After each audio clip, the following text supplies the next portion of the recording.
ғайримунтазира аз зиндонҳои Русия ба як ҷо интиқол дода шудани эҳтимолан 9 фаъоли маданӣ ва як шаҳрванди Амрико ва ҳамчунин аз феҳристи маҳбасҳои Амрико нопадид гардидани номи чанд шаҳрванди Русия овозаҳоеро қувват доданд, ки мақомоти Русия, Амрико ва як қатор мамолики Аврупо табодули маҳбусонро баргузор карданиянд.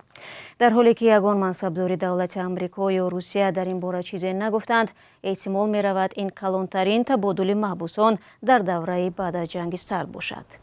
Дмитрий Песков, сухангӯи Кремлин, дар посух ба суоли хабарнигорон рӯзи 1 август гуфт: ман то ҳол дар ин мавзӯъ ҳарфе надорам.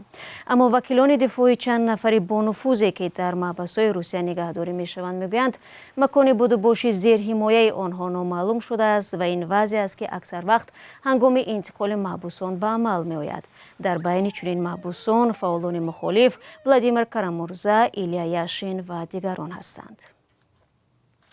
Дар байни хабарнигорони расонаҳои ғарбӣ ин тахминҳо мечарханд, ки мумкин рӯзноманигори Wall Street Journal Эван Гершкович ва корманди Радиои Озодӣ Алсу Қурмашева дар миёни ин афрод бошанд.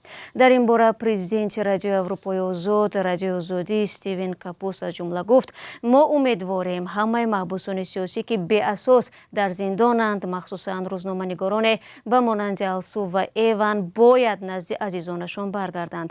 Дар робита бо ҳабси 3 рӯзноманигори дигари Радиои Аврупои Озод, Радиои Озодӣ, ки ноодилона 2 нафар дар Беларус ва яке дар Қими ишғолшуда зиндониянд, гуфтаниям, ки онҳо ҳаргиз фаромӯш нашуданд ва тамоми кор карда мешавад, то онҳо ба озодӣ берасанд.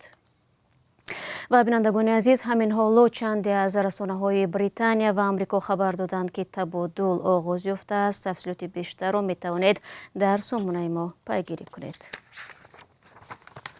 хуб, ба ҳамин ҳоло гуфта шуд, ки хабарнигори Радиои Озодӣ Алсу Қурмашева ба озодӣ баромадааст. Хабарро пайгирӣ мекунем ва